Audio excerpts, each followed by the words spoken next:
এইটা কি? জি ma'am, file. সেটা তো আমিও দেখছি। কার ফাইল এটা? ফয়সাল সাহেবের ফাইল। আপনি আনলেন কেন? উনি কোথায়? না ম্যাম, আসলে ভাবলাম আমরাই তো, তাছাড়া ওনার গা ব্যথা করছে তাই নিয়ে আসলাম। ঠাটিয়ে দুটো চর মারলে জনদরদি ছুটে যাবে। যান সামনে থেকে। আমিও চুপচাপ বেরিয়ে পড়লাম ম্যামের কেবিন থেকে। এবার মূল কথায় আসি। আমি জাহিদ হাসান জনি, একটা প্রাইভেট কোম্পানিতে কাজ করি, আর যিনি আমাকে ধমকালেন তিনি হলেন আমার বস, মানে এই কোম্পানির মালিক।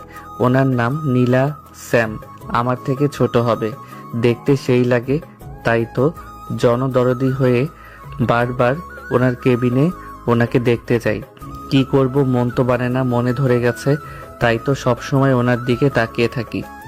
কি চেহারা, দেখলেই জড়িয়ে ধরতে মন চায়, কিন্তু সমস্যা একটাই, উনি আমাকে দেখতে পারেন না। যাক, এবার গল্পে আসি। ম্যামের কেবিন থেকে বের হয়ে নিজ ডেস্কে এসে বসলাম। তখন ফয়সাল সাহেব বলে উঠলেন, কি ব্যাপার জনি সাহেব, আমার ফাইল কোথায়? ও ম্যামের রুমে ফেলে এসেছি, দাঁড়ান নিয়ে আসছি। আবার ম্যামের রুমে গেলাম। ম্যাম আসবো? আবার আপনি? কি হইছে? না মানে ম্যাম, ওই ফাইলটা নিতে এসেছি। নিয়ে যান আর সামনে থেকে দূর হন। ম্যাম একটা কথা বলি। তাড়াতাড়ি বলে দূর হন। আপনি ঘাড়ো করে কাজল দিতে পারেন না? তাহলে সুন্দর দেখা যেত। কি বললেন আপনি? না মানে কারোর যাতে নজর না লাগে। আপনি যাবেন সামনে থেকে? ম্যাম রেগে গেছেন, তাই তাড়াতাড়ি বেরিয়ে গেলাম। এই মেয়েটার মনে কি রসকস নেই, সারাক্ষণ শুধু গম্ভীর হয়ে থাকে।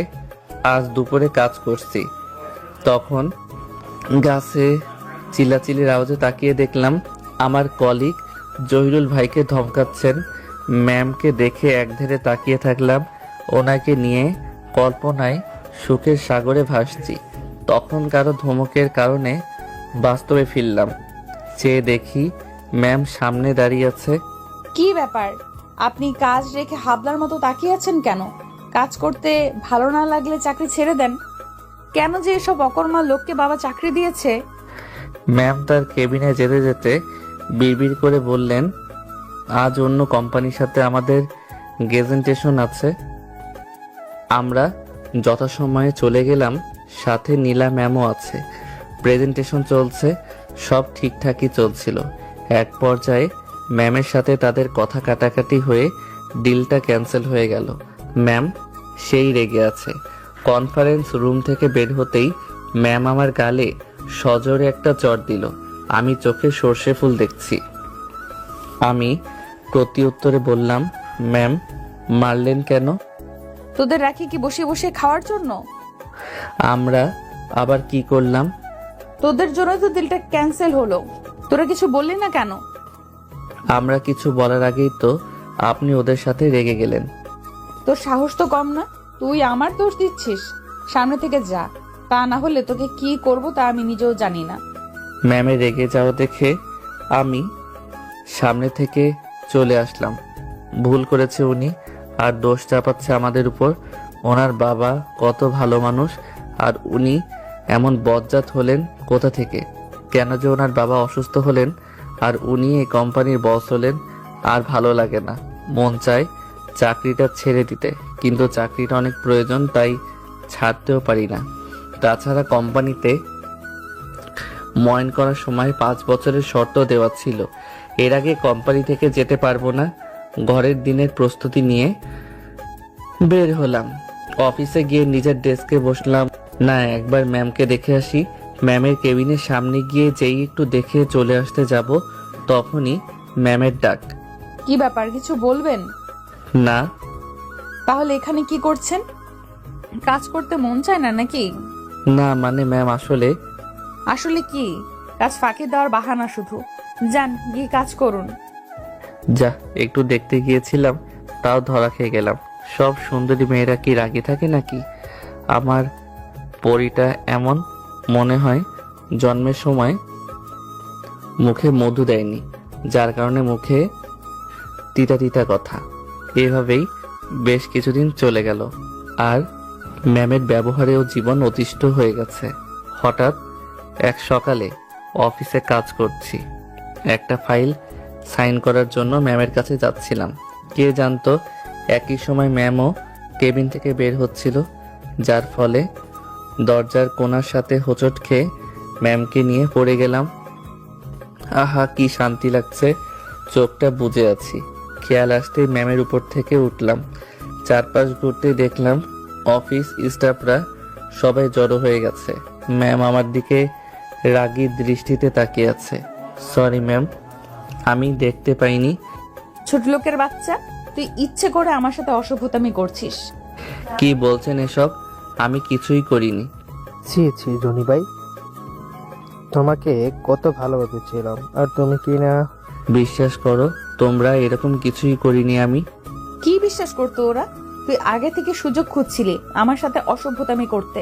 আজ সুযোগ বুঝে তুই আজ আমার সতীত্ব নষ্ট করতে চেয়েছিলি। এই বলে ম্যাম ন্যাকা কান্না শুরু করে দিল। আমি তো অবাকের পর অবাক, কি থেকে কি হয়ে গেল। ম্যাম যা বলছে তাই সবাই বিশ্বাস করছে। ফয়সাল ভাই, তুমিও কি বিশ্বাস করো? সে মাথাটা নিচু করে ফেললো। ইরা, তুমিও? ইরা সেখান থেকে চলে গেল। আমি তো প্রায় পাগল প্রায় অবস্থা। তোমরা সবাই বিশ্বাস করো, আরে আমি তো ম্যামকে ভালোবাসি। ওনার সাথে কিভাবে এসব করব, একটু বিশ্বাস করো। কিভাবে বিশ্বাস করি? কি প্রমাণ আছে তোমার কাছে তুমি যে ম্যামের সাথে অসভ্যতামি করনি? প্রমাণ না, এক দৌড়ে কন্ট্রোল রুমে চলে গেলাম। সেখান থেকে তখনকার সিসি ক্যামেরা ফুটেজ চেক করলাম। হ্যাঁ, এই তো পেয়েছি। তখনকার ফুটেজটা পেয়ে গেছি। ফুটেজটা গিয়ে যেন প্রাণ ফিরে পেলাম।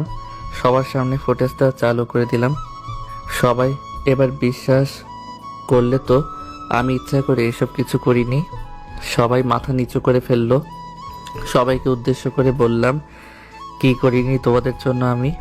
কত কাজ আমি নিজে করে দিয়েছি তোমাদের। ম্যামের বকা খেয়েও তোমাদের ফাইল সাইন করে এনে দিয়েছি। এতদিন তোমার সাথে কাজ করছে, এতটুকু চিনলে না আমাকে? সব কিছু মনে থাকবে আমার। এবার ম্যামের দিকে তাকালাম, মাথা নিচু করে আছে। আর আপনি কি বলছেন? আপনার সতীত্ব নষ্ট করতে চেয়েছি, এত নিচু মন মানসিকতা আপনার? আরে আমি আপনাকে ভালোবাসি। এত অপমানের পরেও আপনার পাশাপাশি থাকি, কারণে অকারণে আপনার কাছে যাই। এই চেহারা নিয়ে এত অহংকার করেন? আরে ফর্সা হলে যদি সুন্দর হতো তাহলে আপেলের চেয়ে মূলার দাম বেশি হতো। একটা কথা মনে রাখবেন, ভালোবাসি বলে এতটা রেসপেক্ট করি, তা না হলে আর কিছু বললাম না। নিজের ডেস্কে এসে মাথা টেবিলে দিয়ে বসে পড়লাম। রাগে আর ভয়ে গা কাঁপতে থাকলে চোখ দিয়ে দুফোঁটা পানি গড়িয়ে পড়ল। হঠাৎ কাঁধে কারো হাতের স্পর্শ পেয়ে পিছনে তাকালাম। তুমি? হ্যাঁ, আমি জানতাম আপনি এমন কাজ করতেই পারেন না, তাই তো সামনে থেকে চলে আসলাম। এখন চলেন, দুপুর হয়ে গেছে, লাঞ্চটা করে আসি। না, তুমি যাও। আরে চলেন তো, মনটাও হালকা হয়ে যাবে। এক প্রকার জোর করেই নিয়ে গেল বাইরে। ফিরে এসে কাজ জমা দিয়ে বাসায় চলে আসলাম। রাতটা নির্ঘুম কাটালাম আর চিন্তা করলাম, নীলা মানে ম্যামের সামনে আর এত যাব না। ওকে ভালোবাসার ভূত মাথা থেকে তাড়াতে হবে। বামন হয়ে চাঁদে হাত বাড়ানো ঠিক হবে না। আল্লাহ যা করে ঠিকই করে। পরের দিন অফিসে চলে আসলাম। অফিস স্টাফরা সবাই কালকের ব্যবহারের জন্য সরি বলল। আমি ইটস ওকে বলে দিলাম। তারপরে ওদের প্রতি একটা অভিমান থেকে গেল। আর ফয়সাল ভাইয়ের সাথে তো কথাই বলিনি। এত ভালো জানতাম ওনাকে, আর উনি কিনা আমাকে অবিশ্বাস করলো। কেউ না জানুক, উনি জানতো আমি ম্যামকে ভালোবাসি। যাক, সেদিন আর ম্যামের সাথে দেখা হয়নি। ওনার বের হয়ে যাওয়ার আগে আমি বার হয়ে গেছি। তার পরের দিন সকালে ডেস্কে এসে বসলাম। ম্যাম সামনে দিয়ে ওনার কেবিনে গেল। সবাই দাঁড়িয়ে গেল, সাথে আমিও। যাওয়ার সময় একবার আমার দিকে আর চোখে তাকিয়ে গেল। আমি আমার মতো কাজে মনোনিবেশ করলাম। সমস্যা বাঁধলো বিকালের দিকে। ফাইলে সাইন লাগবে ম্যামের। ওনার সামনে কিভাবে যাব, তাই ফাইলটা পিয়নকে দিয়ে পাঠালাম। চিন্তায় আছি, এত কিছুর পরও আমার ফাইলে সাইন করে না করে কিছুক্ষণ পর পিয়ন ফাইল নিয়ে আসলো। না সাইন করে দিয়েছে, তাহলে ফাইলটা জমা দিয়ে চলে আসলাম। এরকম করে আরো 3 দিন চলে গেল। এই 3 দিন ম্যামের সামনাসামনি হয়নি। বিপত্তি বাঁধলো 4র্থ দিন। ফাইল দেওয়া হলো অনেকগুলো। এতগুলো কাজ করতে করতে বিকাল হয়ে গেল। এক এক করে সবাই চলে যাচ্ছে। কাজগুলো শেষ না করেও যেতে পারছি না। এক এক করে সবাই চলে গেল। এখন শুধু আমি আর ম্যাম আর পিয়ন।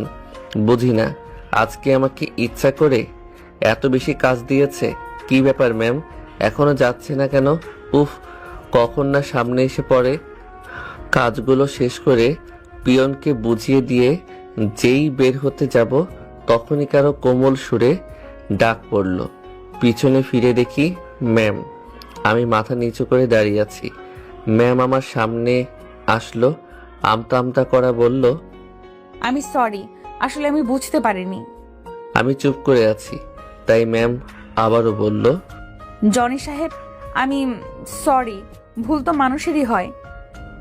আচ্ছা চলুন, আপনাকে বাসায় ড্রপ করে দেই। ধন্যবাদ ম্যাম, আমি একাই যেতে পারবো। এই বলে আমি সেখান থেকে চলে আসলাম। এখন আর বেশি দরকার ছাড়া ম্যামের কেবিনে যাই না। ফাইল সাইন লাগলে পিয়নকে দিয়ে করিয়ে আনি। এখন ম্যাম শুধু আর চোখে তাকায় আমার দিকে। ফয়সাল সাহেবের সাথে এখনো ভালোভাবে কথা বলি না। বিকালে ফয়সাল সাহেব আমার ডেস্কে আসলেন। জনি সাহেব, আমি জানি আপনি এখনো আমার উপরে রেগে আছেন।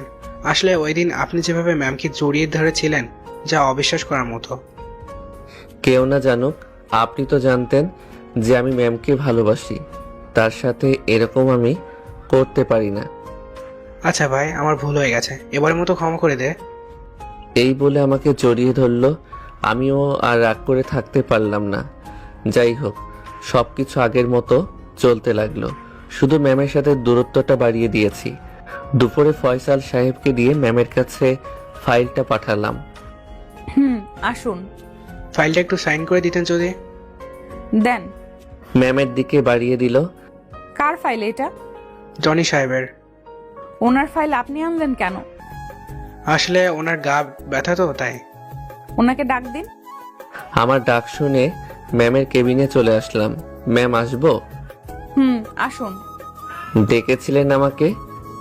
আগে বসুন। বসলাম চেয়ার টেনে। নিচের দিকে তাকিয়ে বসে আছি। আপনার গায়ে কি হয়েছে? হালকা চোট লেগেছে। আপনি আমাকে বললেই তো আমি আপনার ডেস্কে গিয়ে ফাইল সাইন করে দিয়ে আসি। কিছুক্ষণ চুপ থেকে আবার ম্যাম, অন্যের হাতে পাঠানোর কি দরকার? আমি কি কলা গাছের সাথে কথা বলছি নাকি? আমার চোখের দিকে তাকান। ম্যামের কথায় ম্যামের দিকে তাকালাম। ভয়ে আমার বুক শুকিয়ে যাচ্ছে। দেখুন, আমি জানি আপনার গায়ে কোনো চোট লাগেনি। আমি সত্যিই সরি। ওই দিন আমি বুঝে উঠতে পারিনি, হঠাৎ এসে আমার উপর পড়লেন। আমি সত্যিই সরি। বিস্মিতভাবে তাকালো। চোখের কোণে বিন্দু বিন্দু পানি জমা হয়েছে। ফাইল সাইন করা শেষে আমি ফাইল নিয়ে বেরিয়ে আসলাম। এভাবে আরো কিছুদিন চলে গেল। এখন দেখি ম্যাম তার কেবিন থেকে প্রায়ই বের হয়ে আমার ডেস্কের আশেপাশে হেঁটে বেড়ায়, আমার প্রতি নজরদারি করে। আমি আমার মতো ওনার প্রতি এখন ততটা আগ্রহ দেখাই না। উনি আমাকে খুব ভালোভাবেই নজরে রাখে। ওনার প্রতি আগ্রহ দেখাই না বিধায় হয়তো আমার প্রতি এতটা আগ্রহী। আমি কোনো মেয়ে কলিগের সাথে কথা বললে ম্যামের চোখ মুখ লাল হয়ে যেত। আজ দুপুরে ডেস্কে বসে কাজ করছি, তখনই ইরা আসলো। কি করেন ভাইয়া? লাঞ্চ করবেন না? করব। তাহলে ভাইয়া আমার সাথে চলেন, আমি আজ নিজের হাতে রান্না করে নিয়ে আসছি। প্লিজ প্লিজ প্লিজ, না করবেন না? তুমিও না বাচ্চাদের মতো করো। আচ্ছা চলো। আমি আর ইরা হাসতে হাসতে আমার ডেস্ক থেকে বের হচ্ছি। হঠাৎ কে যেন আমার কলার ধরলো। আমি তাকিয়ে দেখি নীলা ম্যাম। মুখ চোখ কেমন রক্তবর্ণ ধারণ করেছে। আমি তো ভয় পেয়ে গেলাম, কি করলাম আবার কে জানে। তখনই ম্যাম বলল, কি পেয়েছিস? আমাকে এড়িয়ে চলবি? অন্য মেয়ের সাথে হাসাহাসি? তুই না আমাকে ভালোবাসিস? এ তোর ভালোবাসা? কি করছেন ম্যাম? কলার ছাড়ুন, সবাই দেখছে। ছাড়বো না তোকে। আমাকে প্রেমের জালে ফাঁসিয়ে এখন এড়িয়ে চলছিস? অন্য মেয়ের সাথে হাসাহাসি করছিস? এই বলে আমাকে কলার ধরে টানতে টানতে ওনার কেবিনে নিয়ে গেল। ইরা সহ বাকি সবাই দেখি হাসছে। ওনার কেবিনে নিয়ে আমি চুপচাপ চেয়ারে বসে থাকলাম। ম্যাম ধপ করে ওনার চেয়ারে বসে পড়লেন। আমার সামনে বসে বারবার হাত দিয়ে চোখের পানি মুছছে মানবতার খাতিরে। এক পিস টিস্যু এগিয়ে দিলাম। এবার তিনি শব্দ করে কেঁদে দিলেন। এখানে চুপচাপ বসে থাকবি, আর যদি কোনো মেয়ের সাথে দেখি তোকে খুন করে ফেলবো, দেখিস। শয়তান একটা। এই বলে আবার কান্না করতে ব্যস্ত হয়ে পড়ল। ম্যাম কান্না করছে আর আমার দিকে রাগী চোখে তাকাচ্ছে। অনেকক্ষণ বসে থাকলাম। না, আর বসে থাকা যায় না। ম্যাম আমি চলে যাই। এই কথা বলতেই ম্যাম আমার গলা চেপে ধরল। কই যাবি? হ্যাঁ, কই যাবি? এখানে চুপচাপ বসে থাক, না হলে গলা চেপে মেরে ফেলবো কুত্তা। ওই ডাইনিটার সাথে যাইতি, তাই না? এখানে চুপ করে বসে থাক। উনি গলা চেপে ধরাতে আমি কেসে উঠলাম আর উনি আমাকে পানি খাওয়াতে ব্যস্ত হয়ে পড়লেন। ও খোদা, তুমি কোথায়? আর কতক্ষণ বসিয়ে রাখবে? কিছুক্ষণ পর পর শুধু কফি খাওয়াচ্ছেন আর বসে বসে কান্না করছেন। আমার এখন কাজ হচ্ছে কফি খাওয়া আর ওনার কান্না দেখা। এই পর্যন্ত 4 মগ খাওয়া শেষ। আল্লাহ তুমি রক্ষা করো, এই মেয়ে তো আমাকে মেরে ফেলবে। আর কতক্ষণ বসিয়ে রাখবেন? ওইদিকে ইরা নিজ হাতে রান্না করে এনেছে। ভাবতেই জিভে পানি এসে গেছে। এখানে বাসা ভাড়া নিয়ে একা থাকি। বাবা মা গ্রামে থাকে। বুয়ার হাতে রান্না খেতে খেতে জীবন শেষ। না, ইরার হাতে রান্না মিস করা যাবে না। এইদিকে ম্যামও আমাকে ছাড়ছে না। এবার ম্যামকে বললাম, ম্যাম আর কতক্ষণ বসিয়ে রাখবেন? দুপুর গড়িয়ে বিকাল হতে চলল, কিছু তো খেতে হবে। ওইদিকে ইরার নিজ হাতে আমার জন্য রান্না করে এনেছে, এখনো হয়তো খাবার নিয়ে বসে আছে। প্লিজ যেতে দিন। এই কথা বলে মনে হয় বড় রকমের ভুল করে ফেলেছি। ম্যাম তার রক্তবর্ণ চোখগুলো বড় বড় করে আমার দিকে তাকিয়ে থাকলো। কিছুক্ষণ চুপচাপ আমার দিকে তাকিয়ে থেকে হঠাৎ ম্যাম চিৎকার করে বলে উঠল, কি বললি তুই? এই বলে ড্রয়ার থেকে একটা চাকু বের করে আমার গলার দিকে ধরলো। কি করছেন ম্যাম? পোচ লেগে যাবে তো, নামান। কি বলেছিলি আবার বল। আমাকে কিন্তু ভয় দেখাবেন না। ম্যাম অগ্নিমূর্তি ধারণ করে আমার দিকে তাকিয়ে আছে। আমি যাই বলি না কেন, ম্যামের সামনে গেলে ওনার গম্ভীর চেহারা দেখলে ভয়ে একেবারে চুপসে যাই আমি। ম্যাম দেখলাম কাকে যেন ফোন করে খাবারের অর্ডার দিল। কিছুক্ষণ পর খাবার চলে আসলো। আহা, খাবার দেখে জিভে পানি চলে আসছে। ইচ্ছা করছে খাবারের উপর লাফ দিয়ে পড়ি। ফর্মালিটির জন্য চুপচাপ বসে আছি। কি হলো? বসে আছো কেন? হাত ধোও। আমি হাত ধুতেই ম্যাম নিজ হাতে খাবার তুলে দিলেন। আমি আমার মতো খেয়ে শেষ করলাম। ম্যামও আমার সাথে খেলেন, তবে অল্প। এবার যাও, তবে ইরা, নাহার আর রুমার আশেপাশে যেন না দেখি। আমি সুযোগ পেয়ে এক প্রকার দৌড়েই চলে আসলাম। আপনারা কি মনে করেছেন নীলা ম্যামের মিষ্টি কথায় আমি আগের সব কিছু ভুলে গেছি? মোটেও না। ওনার মায়াজালে আমি আর জড়াচ্ছি না। ম্যামের কেবিন থেকে বের হতেই কতগুলো উৎসুক মুখ আমার দিকে তাকিয়ে আছে। তারা হয়তো জানতে চাচ্ছে ভিতরে এতক্ষণ কি হলো। আমি আমার ডেস্কে এসে বসতেই ইরা আর ফয়সাল আমার ডেস্কে আসলো। ইরা, আমি সরি, তোমার সাথে খেতে পারলাম না। আমি কিন্তু এখনো না খেয়ে আছি আপনার জন্য। চলুন না ভাইয়া। পাগলি বোন আমার, আমি ম্যামের কেবিনে খেয়েছি। ম্যাম জোর করে খাইয়েছে। তুমি ফয়সাল ভাইকে নিয়ে খেতে। ইরা ফয়সালের দিকে রাগী চোখে তাকিয়ে বলল, ওনার কি আমার সাথে খাওয়ার সময় আছে নাকি? ওনার তো নাহার আর রুমা আছে। আমি কিন্তু এখনো খাইনি, চলো। আমি খাবো না, আপনার সাথে যান, রুমা আর নাহারের কাছে যান। আমার কিন্তু খুব ক্ষুধা লেগেছে, চল না প্লিজ।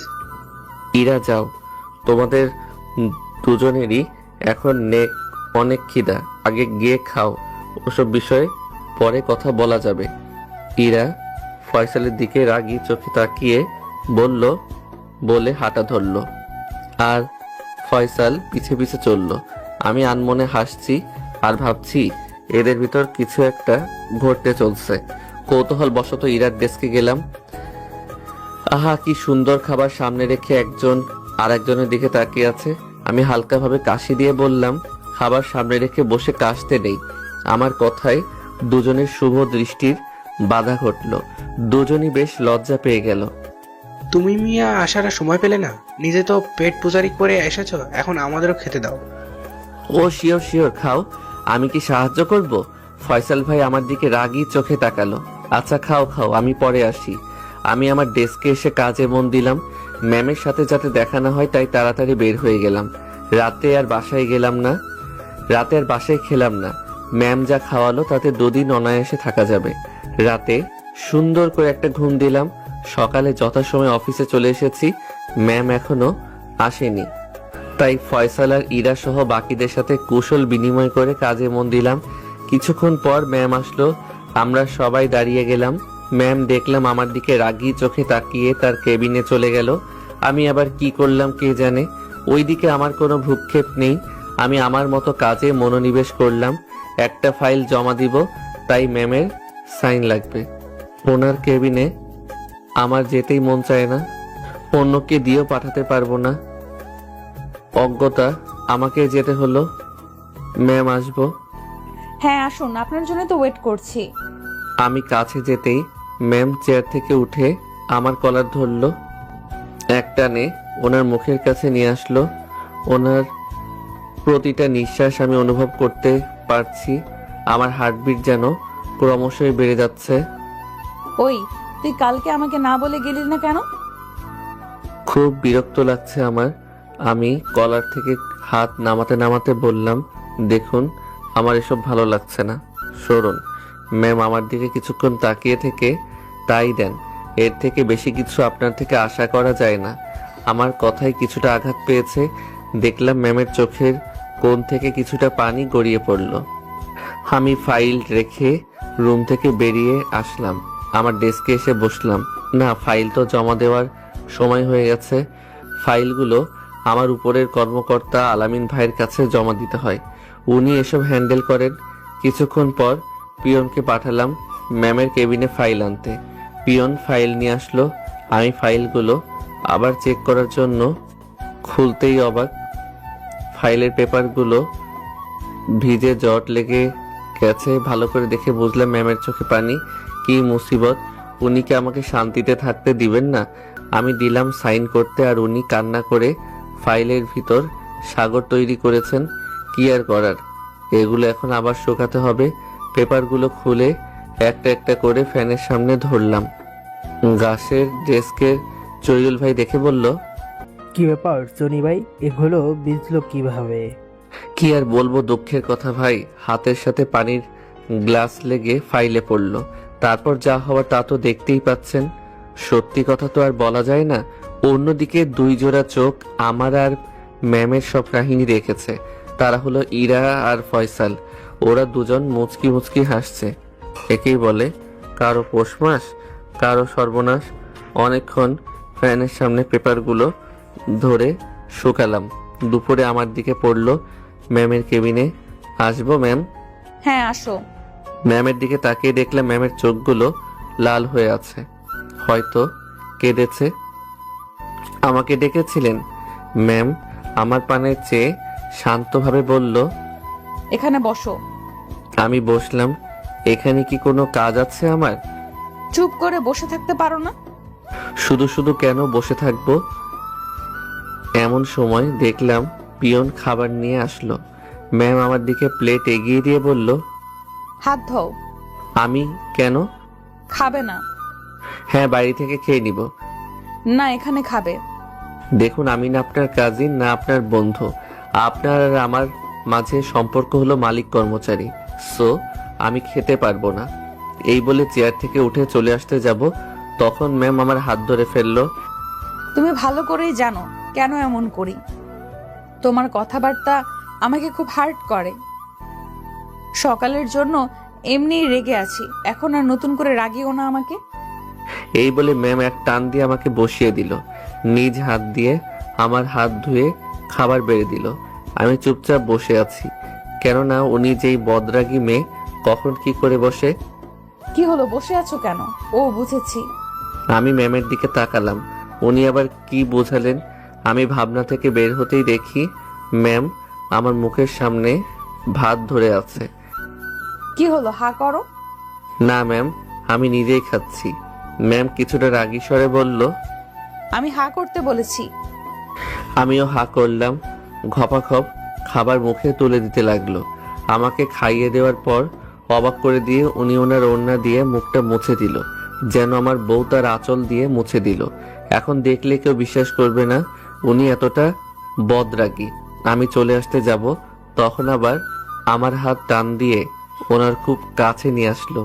আমার কপালের সাথে ওনার কপাল ঠেকালো, তারপর শান্তভাবে বলল, খুব ভালোবেসে ফেলেছি তোমায়। তোমাকে খুব করে পেতে ইচ্ছে করে, খুব কাছে পেতে ইচ্ছে করে। একটু ভালোবাসো আমাকে। এই বলে জড়িয়ে ধরলো। ম্যামের চোখে আমি পানি দেখতে পেলাম না। ওনার এতটা কাছে থাকলে নিজেকে কন্ট্রোল করতে পারবো না, তাই ওনার কাছ থেকে নিজেকে ছাড়িয়ে চলে আসলাম।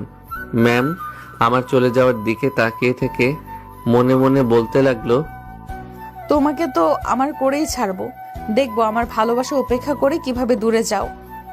এই বলে ম্যাম একটা দুষ্টু হাসি দিল। এইভাবেই দিনগুলো যেতে লাগলো, আর ম্যামের পাগলামিও দিন দিন বাড়তে লাগলো। এরকমই একদিন ম্যামের কেবিন থেকে দুপুরে খেয়ে বের হয়ে আমার ডেস্কে যাচ্ছিলাম। আমার ডেস্কে যেতে হলে ইরার ডেস্ক পেরিয়ে যেতে হয়, তো ইরার ডেস্কের কাছে যেতেই দেখি ইরা কান্না করছে। ইরা কান্না করে একাকার করে ফেলেছে, চোখ ফুলে লাল হয়ে গেছে। আমি কাছে গেলাম, ইরা কি হয়েছে, এভাবে কান্না করছো কেন? ভাইয়া, ফয়সাল নাহারের সাথে লাঞ্চ করতে গেছে। এই কথা বলে ইরা আরো কান্নায় ভেঙে পড়ল।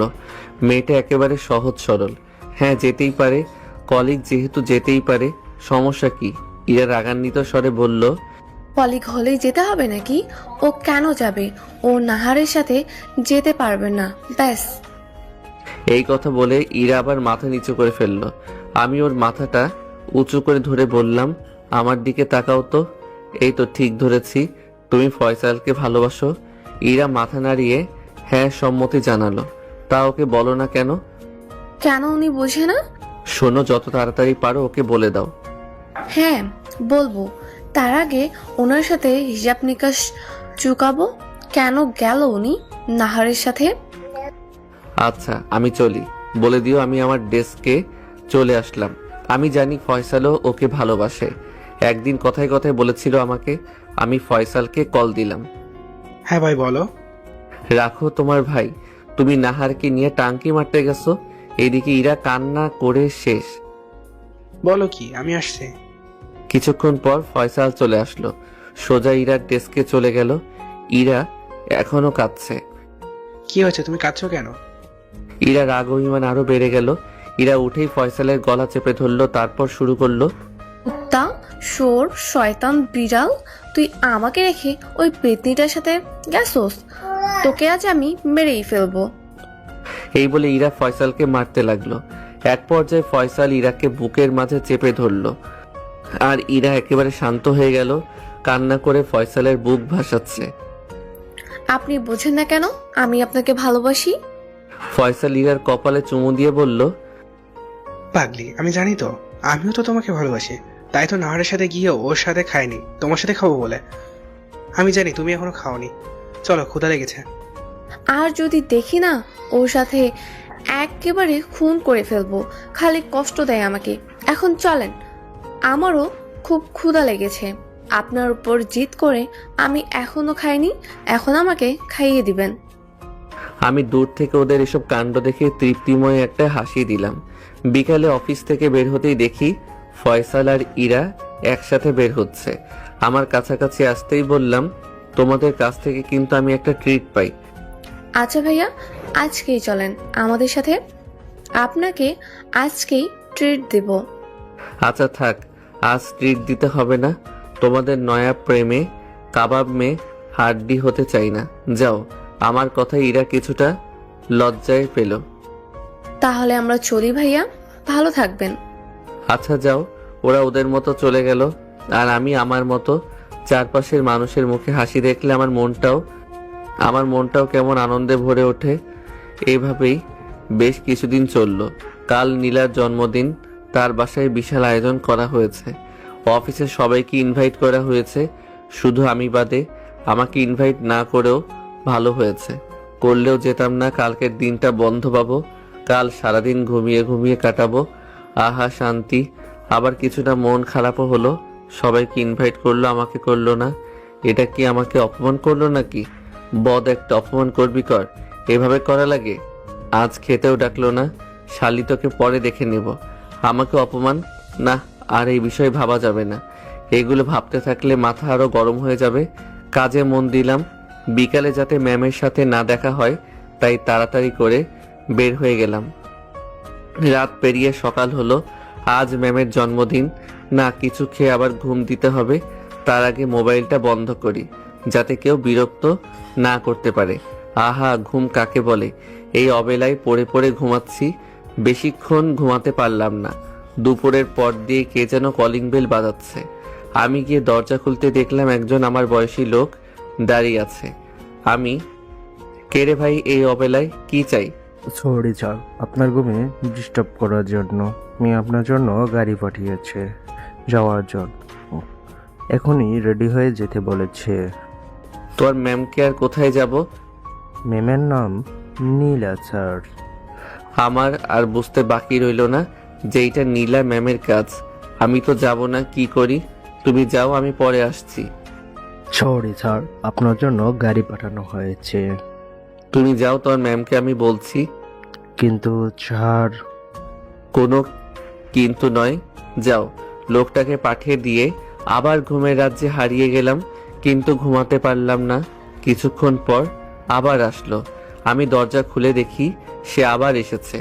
গালের এক পাশ লাল হয়ে আছে। তুমি আবার আসছো? যাও, আমি আসছি। সরি স্যার, আপনাকে ছাড়া যেতে পারবো না। আপনার কথা শুনতে গিয়ে ম্যাম আমার গালের কি করেছে। এখন আপনাকে ছাড়া গেলে চাকরি থাকবে না আমার। এখন কি বলি? আমি একটা গাড়ি দেখিয়ে বলি, ওই গাড়িটা দেখছো? আমি ওইটাতে করে যাব। আমার সাথে আরেকজন আছে, ওকে নিয়েই যাব। তুমি যাও। সরি স্যার, আপনাকে ছাড়া যাওয়া যাবে না। আপনার জন্য স্পেশাল গাড়ি পাঠানো হয়েছে, সেটা দিয়েই যাবেন। কি মাইনকার চিপায় আটকালাম, ওকে বুঝিয়ে ভাজিয়ে পাঠিয়ে দিলাম। কাল আমাকে ইনভাইট করেনি, আজ আসছে গাড়ি পাঠাতে। আবার ইম্পসিবল গাড়ি। তোর গাড়ির তলায় আগুন? না, বাসায় থাকা যাবে না, থাকলেই আবার আসবে। তার আগে গোসলটা সেরে নেই। গোসল করে একটা ট্রাউজার আর একটা গেঞ্জি পরে বের হওয়ার জন্য দরজা খুলতেই যা দেখলাম, তা দেখে ভয়ে গলা শুকিয়ে গেল। সামনে তাকিয়ে দেখি নীলা ম্যাম দাঁড়িয়ে। মনে হয় সোজা অনুষ্ঠান থেকে এসেছে, পরনে বার্থডে পোশাক। বাহ, কি দারুণ লাগে! ম্যাম আমার দিকে অগ্নি দৃষ্টিতে তাকিয়ে আছে। আমি ভয়ে ভয়ে বললাম, হ্যাপি বার্থডে ম্যাম। ম্যাম আমাকে কিছু না বলে বাসার ভিতরে চলে গেল। আমি পিছন পিছন গেলাম। ম্যাম, কোনো সমস্যা হয়েছে? আমাকে কল করলেই তো আমি চলে আসতাম। ম্যাম আমার দিকে তাকিয়ে চিৎকার দিয়ে বলল, ফাজলামো করো আমার সাথে? ফোন বন্ধ করে রেখে বলছো ফোন করতে। ফোন বন্ধ কেন তোমার? মনটা চায় ঠাটিয়ে দুটো চর মারি। গাড়ি পাঠিয়েছিলাম, আসোনি কেন? তোমার জন্য এত কিছু রেখে আসতে হয়েছে জানো? Sorry ma'am. জনি, কতবার বলবো অফিস ছাড়া আমাকে নাম ধরে ডাকতে? আজ অন্তত আমার নাম ধরে ডাকো। কথাটা একেবারে শান্তভাবে মায়া লাগিয়ে বলল। কথাটা এতটা মায়া ছিল যে কথাটা ফেলতে পারলাম না। আমার চুপ থাকা দেখে ম্যাম আবার বলল, কি হলো জনি, কিছু বলো। তোমার নীরবতা যে আমাকে কষ্ট দেয়। আচ্ছা তাড়াতাড়ি রেডি হও। ঠিক আছে নীলা। নীলা একটা মুচকি হাসি দিল। ওর নাম ধরে ডাকাই হয়তো খুশি হয়েছে। আমি আমার রুমে ঢুকে রেডি হচ্ছি। খালি গা আমার তখন হঠাৎ নীলা আমার রুমে ঢুকে পড়লো। আমি তো লজ্জায় গা ঢাকতে ব্যস্ত। আহা, কি করছো? রুমে আসলে কেন? নীলা একটা দুষ্টু হাসি দিয়ে বলল। এত লজ্জা পাচ্ছ কেন? আমিই তো। এখন এদিকে ঘোরো। আমি ওর দিকে ঘুরতেই ওর আনা ব্যাগ থেকে একটা গেঞ্জি বের করে পরিয়ে দিল। তার উপর একটা শার্ট এবং সর্বশেষ একটা কালো ব্লেজার পরিয়ে দিল। কালো পোশাক আমার এমনিতেই খুব পছন্দ। তারপর একটা প্যান্ট আমার হাতে দিল, তাও কালো। নাও এটা পরো। নাকি আমি পরিয়ে দিব? দাও পরিয়ে দেই। একটা দুষ্টু হাসি দিয়ে বলল, দেখছেন কি ফাজিলের ফাজিল? আমি এটা পরবো, তুমি রুম থেকে বের হও। তো পরো। তোমার সামনে পরবো নাকি? সমস্যা কি? আমিই তো। তুমি পরো তো। দাও আমি পরিয়ে দেই। এই এই কি করছো? তুমি বের হও তো। তো আমি ওর হাত ধরে রুম থেকে বের করে দিলাম। কি মেয়ে মাইরি, আমার ইজ্জত নিয়ে টানাটানি শুরু করে দিয়েছে। আমি প্যান্ট পরে ইন করে পরিপাটি হয়ে রুম থেকে বের হলাম। রুম থেকে বের হতেই নীলা আমার দিকে হা করে তাকিয়ে রইল। একেবারে আমার রাজকুমারের মতো। ওর কথায় একটা মুচকি হাসি দিলাম। জনি, আমার জন্মদিনের গিফট কোথায়? সবার থেকে কিন্তু আলাদা হতে হবে এবং স্পেশাল। আমি জানি ও কি চায় আমার কাছে, কিন্তু তা আমি দিতে পারবো না। চাইলেই দিতে পারি। আমি আমার ড্রয়ার খুলে ওর জন্য অনেক আগে কিনা কালো শাড়িটা দিলাম। হয়তো খুশি হবে না এই সাধারণ একটা শাড়িতে। আমি আর কিছু জিজ্ঞাসা করলাম না, বললাম চলো। কিছুটা আগাতেই নীলা বলল, দাঁড়াও। আমি ঘুরে বললাম, জানি এটা তোমার পছন্দ হবে না। এর থেকে ভালো কিছু এই মুহূর্তে নেই আমার কাছে। অনেক আগে কিনেছি তোমাকে দেব বলে। নীলা কিছু না বলে রুমের ভিতরে চলে গেল। এই কই যাচ্ছ? আমার কথার কোনো কর্ণপাত করলো না। কিছুক্ষণ পর নীলা রুমের ভিতর থেকে আমাকে ডাক দিল। আমি ভিতরে গিয়ে তো অবাক, নীলা আমার দেওয়া শাড়ি পরছে। কি হা করে তাকিয়েছো কেন? আমার শাড়ির কুচিটা ঠিক করে দাও। আমি হ্যাঁ তুমি, নাও ধরো। এই বলে শাড়ির সামনের অংশটা আমার হাতে ধরিয়ে দিল। আমি নীলার দিকে ভালো করে তাকিয়ে দেখি নীলার পেটের অংশের কাপড় নেই। কি সুন্দর পেট! এটা দেখে আমি চোখ বন্ধ করে ফেললাম। কি হলো? চোখ বন্ধ করলে কেন? চোখ খোলো, আমার দিকে তাকাও। আমি ওর দিকে তাকালাম। নীলা আমার চোখের দিকে তাকিয়ে বলল, এত লজ্জা পাচ্ছ কেন? এত লজ্জা পাচ্ছ কেন? দাও কুচিটা ঠিক করে দাও, সময় হয়ে গেছে। আমি কুচিটা ঠিক করে বললাম, নাও পরে নাও। তুমি পরিয়ে দাও। আমি পারবো না, তুই পরে নাও। তাহলে কিন্তু আমি এভাবেই চলে যাব। নীলা কিছুটা রেগে গিয়ে বলল, এই মেয়ের রাগী চেহারা দেখলে বিব্রত হয়ে যায় আমি। আমি কুচিটা পরিয়ে দিতেই আমার হাত নীলার পেটে লাগলো। সাথে সাথে আমার পুরো শরীর শিহরিত হয়ে গেল। নীলা চোখ বন্ধ করে ফেললো আর ঘন ঘন শ্বাস নিতে লাগলো। আমি কুচিটা পরিয়ে দিয়ে দাঁড়িয়ে গেলাম। নীলা এখনো চোখ বন্ধ করে আছে। এখনো চোখ বন্ধ করে আছো কেন নীলা? চোখ খুলে লজ্জা মিশ্রিত একটা হাসি দিল। চলো। আমার হাত ধরে টান দিয়ে নীলার খুব কাছে নিয়ে এসে বলল, আরে এত তাড়া কিসের? তুমি আমাকে গিফটটা দিয়েছো, তোমার গিফট নিবে না? আমার গিফট লাগবে না। আমাকে গিফট দিছো, তোমাকে তো গিফট নিতেই হবে। চোখ বন্ধ করো। গিফট নিতে আবার চোখ বন্ধ করতে হয় নাকি? এই গিফটটা নিতে হলে চোখ বন্ধ করতে হয়। তাড়াতাড়ি চোখ বন্ধ করো। আমি চোখ বন্ধ করতেই নীলা আমার ঠোঁটের সাথে ওর ঠোঁট মিলিয়ে একটা চুমু দিল। সাথে সাথে আমার সারা দেহে আগুন ধরে গেল। আমি ছাড়াতে চেষ্টা করলাম, কিন্তু ও এত শক্ত করে জড়িয়ে ধরলো যে নিজেকে ছাড়াতে পারলাম না। ওর সাথে না পেরে উঠে আমিও ওর চুমুতে সাড়া দিতে লাগলাম। খুব শক্ত করে জড়িয়ে ধরলাম আমি ওকে। কতক্ষণ ছিলাম জানি না। বেশ কিছুক্ষণ পর আমাকে ছাড়লো। দুজনে জোরে জোরে শ্বাস নিতে লাগলাম। নীলা আমার দিকে তাকিয়ে তৃপ্তিময় একটা হাসি দিল। যে জায়গায় ও লজ্জা পাওয়ার কথা সেই জায়গায় আমি লজ্জায় মাথা নিচু করে ফেললাম। নীলা আমার দিকে তাকিয়ে বলল, গিফটটা কেমন লাগলো? আর একটা দিব? আমি কিছু না বলে রুম থেকে বের হয়ে গেলাম।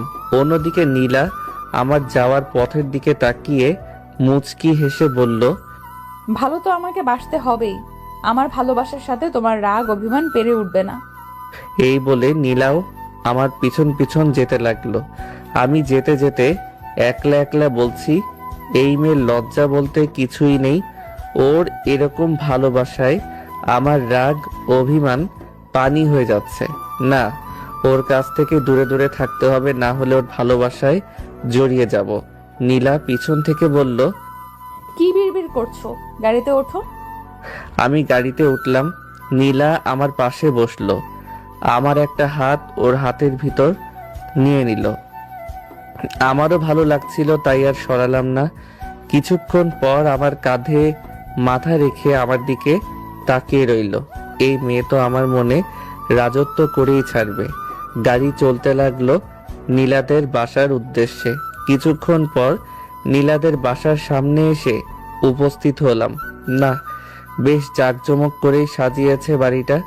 পিছন থেকে, কি হলো, ভেতরে চলো। ও হ্যাঁ চলো। ও আমার হাত ধরে হাঁটা ধরলো। আমি হাত ছাড়িয়ে নিলাম। এত লোকের মাঝে মালিক কর্মচারী হাত ধরে হাঁটবে কেমন দেখায়। নীলা আমার দিকে তাকিয়ে বলল, হাত ছাড়ালে কেন? দেখো এখানে অনেক মানুষ, হাত ধরে হাঁটা সবাই ভালো চোখে দেখবে না। নীলা আবার আমার হাত ধরে বলল, কারোর দেখাতে আমার কিছুই যায় আসে না। পাগলামি করো না, পরেও হাত ধরে হাঁটতে পারবে।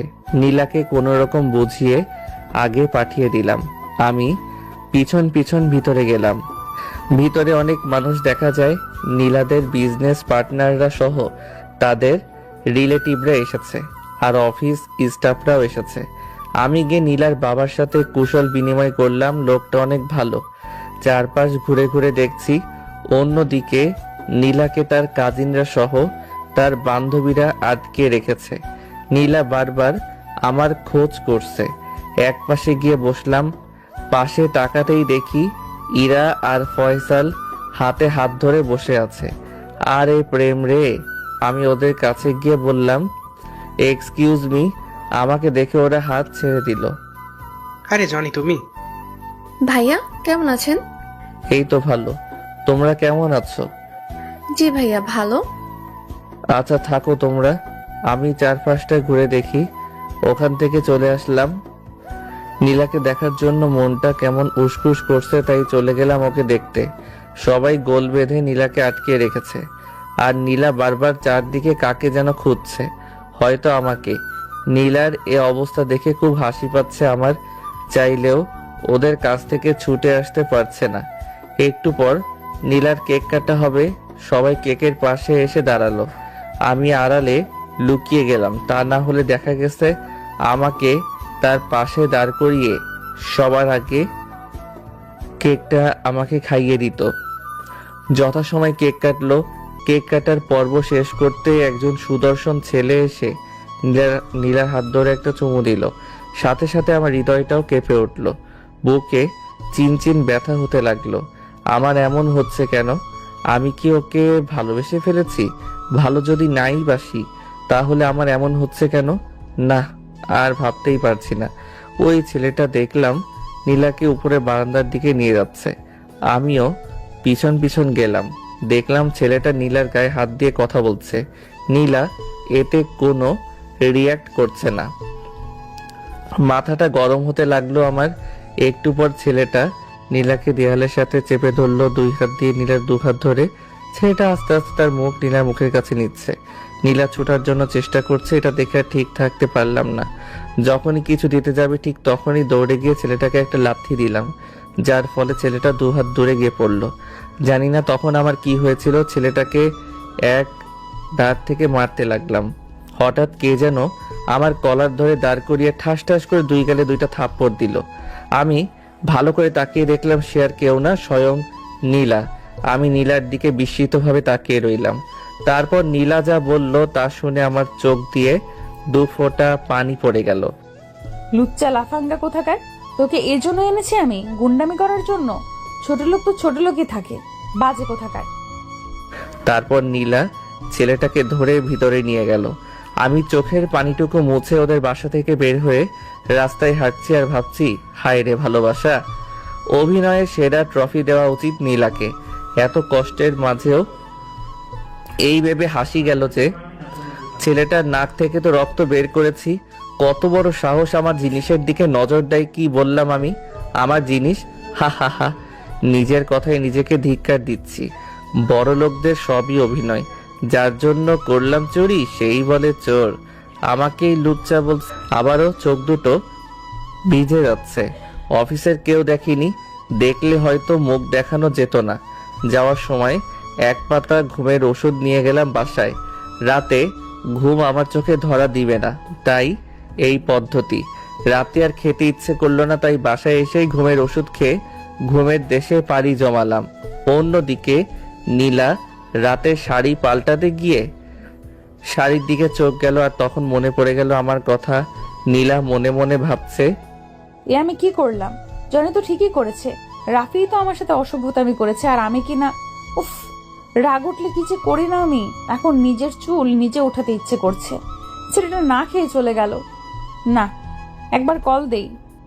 নীলা কল দিল, কিন্তু কল কেউ ধরে না, আবার দিতে থাকে।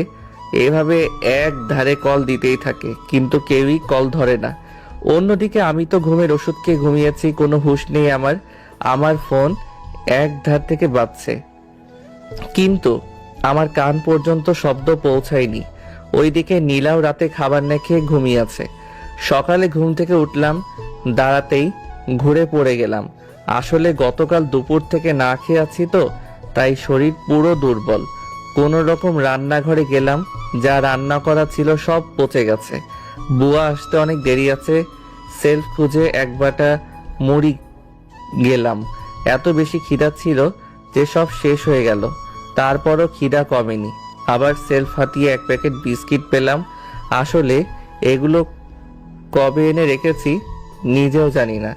বিস্কিটগুলো কিছুটা ড্যাম। খিদার কাছে এগুলা কিছুই না। এগুলা খেয়ে পানি খেলাম, এবার খিদা কিছুটা কমেছে।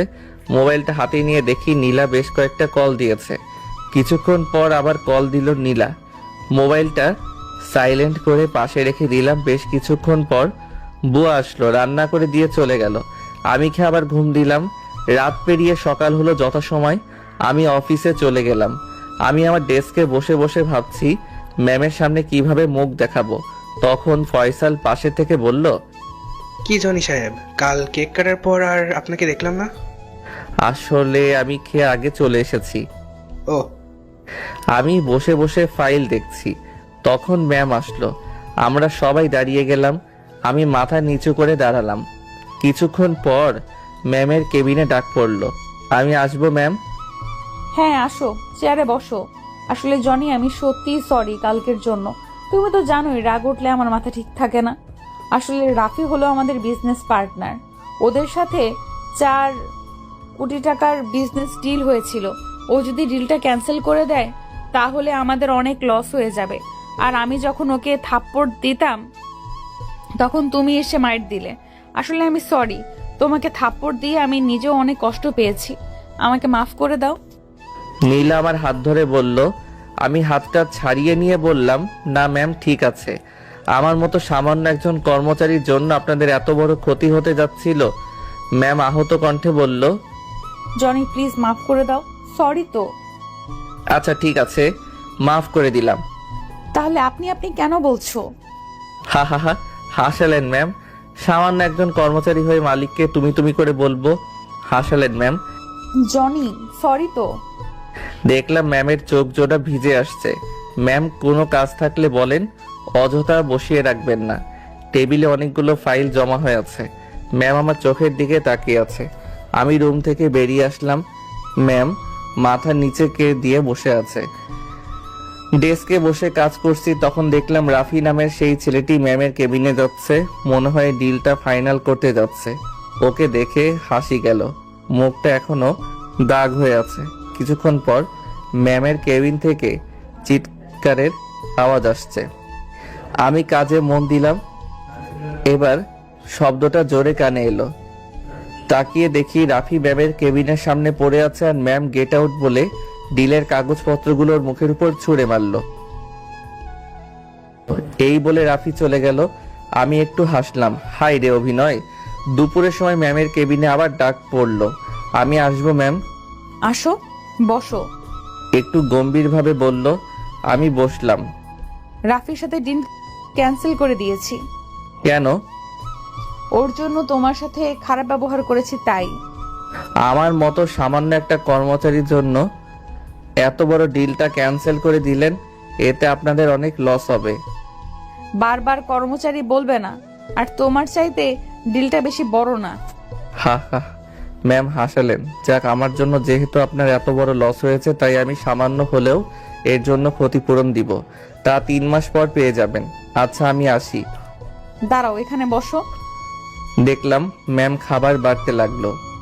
নাও, হাত ধোও। আমি হাসলাম। ম্যাম আগের মতো শুরু করে দিয়েছে। হাসো কেন? আমি আপনার সাথে খেতে পারবো না। আমার রাগ বাড়িও না, এখানে চুপচাপ বসে পড়ো। তোমার সাথে খাবো বলে এখনো খাইনি। ম্যামের চোখে স্পষ্ট পানি দেখতে পেলাম। আমি দুঃখিত ম্যাম, আমি খেতে পারবো না, মাফ করবেন। বেরিয়ে আসতে যাব, তখন ম্যাম আমার হাত ধরে ওনার কাছে নিয়ে আসলেন। কিছুটা রেগে বলল। জনি। আমি হাত ছাড়িয়ে নিয়ে বললাম, ইচ্ছা হলে আমাকে চাকরি থেকে বের করে দিতে পারেন। মুহূর্তেই ম্যামের রাগটা বেদনায় পরিণত হতে লাগলো। আমি রুম থেকে বের হয়ে কিছু দূর যেতেই ম্যামের কেবিনে ভাঙচুরের আওয়াজ পেলাম। পরে পিয়নের কাছ থেকে জানতে পারলাম খাবারের সবগুলা পেয়ালা ধরে ধরে আছাড় মেরে ভেঙেছে। মাঝে থেকে কষ্ট বাড়ল পিয়নের। খাবার পরিষ্কার করতে আমি বাহিরে গিয়ে খেয়ে এসেছি। বিকালে ডেস্কে বসে আছি, তখন বিকালে ডেস্কে বসেছিলাম। হঠাৎ পিয়ন এসে বলল ম্যাম নাকি ডাকে আমাকে। আমি ভিতরে গেলাম। ম্যাম ভিতরে আসবো? ম্যাম ভিতরে আসতে বলল। ভিতরে গিয়ে ম্যামের সামনে দাঁড়াতেই ম্যাম আমাকে জড়িয়ে ধরলো। কাজটি যে এত তাড়াতাড়ি হলো আমি কিছু বুঝতেই পারলাম না। আমারও কেমন জানি ভালো লাগছিল। পরক্ষণে মনে হলো এটা তো ঠিক না, আমি এই রকম করছি কেন। আমি ম্যামকে ঝটকা মেরে ছড়িয়ে দিয়ে বলতে শুরু করলাম, কি মনে করেন আমি কি মানুষ না? আমার কি মন নেই? চাইলেন কাছে টেনে নিলেন, চাইলেন ছুঁড়ে ফেলে দিলেন। আপনার এই অভিনয়ের জন্য তো সেরা অ্যাওয়ার্ড দেওয়া উচিত। আমার কথায় ম্যামের চোখ থেকে টুপ করে এক ফোঁটা পানি পড়ে গেল। আমি আপনার সাথে যেতে পারবো না, আমাকে বারবার বিরক্ত করবেন না। এই বলে আমি আমার মতো চলে আসলাম। ম্যাম ঠাই দাঁড়িয়ে আছে, হয়তো কাঁদবে। কাঁদুক, আমার কি। এসব বলে অফিস থেকে বাড়িতে চলে আসলাম। তারপর রাতে একটু খাবার খেয়ে ঘুমিয়ে পড়লাম। পরদিন অফিসে গেলাম। ম্যাম সামনে দিয়ে যাওয়ার সময় জল ভর্তি চোখে আমার দিকে তাকিয়ে চলে গেল। ঘন্টা কয়েক যাওয়ার পরে ম্যামের কেবিনে ডাক পড়ল, ম্যাম আসবো? আসো। ভিতরে গিয়ে দেখলাম ম্যাম একটা কফির মগ সামনে নিয়ে বসে আছে। বসো। ব্যাপার কি? আজ একটা কফির মগ ডেকেছেন কেন? জানো তোমার কালকের কথায় কত কষ্ট পেয়েছি। কাল সারা রাত ঘুমাতে পারিনি। এভাবে আঘাত করে কথা আর বলবে না, আমি সইতে পারি না। এখন আমাকে ডাকার কারণ কি? এই কফিতে তোমার ঠোঁটের ছোঁয়া চাই।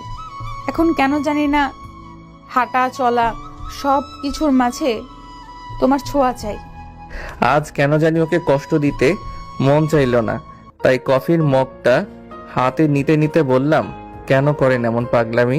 আমি একটু খেয়ে ওর কাছে ফিরিয়ে দিলাম। কেন করি তা জানো না? তোমাকে ভালোবাসি তাই। আমি শান্তভাবে বললাম, দেখুন, আপনি আমার চেয়ে আরো ভালো ছেলে পাবেন। আর তাছাড়া আপনি কখনো আমার সাথে মানিয়ে নিতে পারবেন না। আমার মা বাবা থাকে গ্রামে, সেখানে তো কখনোই থাকতে পারবেন না। সর্বশেষ কথা, আমি আপনাকে ভালোবাসি না। দেখো, তোমাকে আমি আগেও বলেছি, আমার তোমার থেকে ভালো কাউকে দরকার নেই। আর আমি সব পরিবেশে মানিয়ে নিতে পারবো। না পারলে তুমি আছো না। শেষ কথায় কি বলেছো? তুমি আমাকে ভালোবাসো না। আমার চোখের দিকে তাকিয়ে বলো তো, আমি তোমাকে ভালোবাসি না। ওর চোখের দিকে তাকানোর সাহস আমার নেই, তাই অন্যদিকে তাকিয়ে বললাম, তোমাকে আগেও বলেছি আমি তোমাকে ভালোবাসি না। আমি কোনো অহংকারী মেয়েকে ভালোবাসি না। আর আমার সাথে এরকম করলে আমি এগ্রিমেন্ট ভঙ্গ করে চাকরি ছেড়ে চলে যাব। আমার কথায় ম্যাম আমার দিকে হা করে তাকিয়ে আছে। আমি চলে আসলাম। ম্যাম বিকালে ফয়সাল আর ইরাকে ওনার কেবিনে ডাকলো। ম্যাম আসবো? আসো। ম্যাম আমাদের ডেকেছিলেন? তোমাদের ডাকার কারণ হলো তোমরা তো জানো আমি জনিকে কত ভালোবাসি। ও আমাকে কারণবশত ভুল বুঝেছে। তোমরা তো জানোই আমার রাগ উঠলে রাগ সামাল দিতে পারি না। তোমরা বিশ্বাস করো জনিকে ছাড়া আমি বাঁচবো না। এই কথা বলে ম্যাম কান্নায় ভেঙে পড়ল। ম্যাম কাঁদবেন না, আমাদের কি করতে হবে? ও চাকরি ছাড়ার হুমকি দিয়েছে। ওকে বোঝাও, ও যেভাবেই হোক আমার কাছে ওকে ফিরিয়ে দাও। ওকে ছাড়া চলতে আমার কষ্ট হয়। তোমরা ওর কাছে, তোমরা বোঝালে ও নিশ্চয়ই বুঝবে। আপনি কোনো চিন্তা করবেন না, আমরা দেখছি ব্যাপারটা। কাঁদবেন না ম্যাম, আমরা আছি তো আপনার সাথে। আর শোনো, এতদিন তোমাদের সাথে যা খারাপ ব্যবহার করেছি তার জন্য ক্ষমা করে দিও আমাকে। কি যে বলেন না ম্যাম, আমরা এখন আসি। এই বলে ওরা দুজন সোজা আমার ডেস্কে চলে আসলো। কি ব্যাপার, তোমরা দুজন একসাথে কিছু বলবে? না মানে যদি ভাইয়া ম্যাম তোমাকে সত্যিই ভালোবাসে, ওনার সাথে আর অভিনয় করে থেকো না, অভিমান করে থেকো না। হ্যাঁ জানি, ও ঠিকই বলেছে, আর রাগ করে থেকো না। এবার আমি ওদের দিকে ভালো করে তাকিয়ে বললাম, দেখো ইরা, তোমাকে আমার ছোট বোনের মতো জানি, আর ফয়সাল তোমাকে বড় ভাইয়ের মতো। সো ভাই বোন কখনো তার ভাইকে অন্য মেয়ের সাথে প্রেম করতে বলে না। আশা করি তোমরাও বলবে না। দেখলাম ওরা মুখটা কালো করে চলে গেল। যাওয়ার সময় দেখলাম আমার সাথে কথা না বলে বের হয়ে যাচ্ছে। বুঝলাম আমার সাথে অভিমান করেছে। ওদের সামনে গিয়ে বললাম, তোমরা রাগ করেছো? আমি ইরার গালে হাত দিয়ে টেনে বললাম, আরে বোন আমার, দেখি বেশি জেদি হয়ে গেছে, ভাইয়ের উপর রাগ করে থাকতে নেই। ইরা দেখলাম কেঁদে দিল। এই জন্যই ওকে এত ভালো লাগে। সহজ সরল মেয়ে একটা, একটুতেই কেঁদে দেয়। আমি ইরার চোখের পানি মুছে দিলাম। তখন ইরা বলল, আমার চোখের পানি মুছলে কি হবে, তোমার নীরার চোখের পানি তো এখনো পড়তেছে।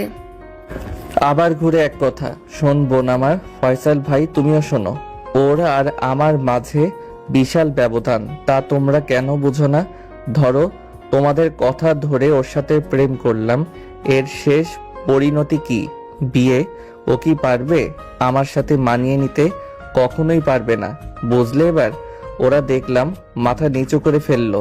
আমি ইরার গালে হাত দিয়ে বললাম, পাগলি বোন আমার, চলো তোমাদের আজকে ট্রিট দিব। এবার তো একটু হাসো। ইরা একটু মুচকি হাসি দিল। এই তো হয়েছে, চলো। ওদের নিয়ে রেস্টুরেন্টে গিয়ে ট্রিট দিলাম। অন্যদিকে ম্যাম আমার ওই কথা বলার পর থেকে বেশি একটা জোর খাটানোর সাহস পায় না। এইভাবেই কিছুদিন চলে গেল। এর ভিতর কোম্পানি ডেভেলপমেন্ট হওয়ার জন্য ম্যামের বাসায় ছোটখাটো একটা পার্টি দিয়েছে অফিসের সবাইকে নিয়ে। তো কাল সন্ধ্যায় অনুষ্ঠান। দুপুরে কাজ করছি, তখন ম্যাম আমার ডেস্কে আসলো। আমি দাঁড়িয়ে গেলাম। আমাকে বললেই তো আমি চলে আসতাম। না থাক, শোনো, তোমাকে কিন্তু কাল আসতেই হবে।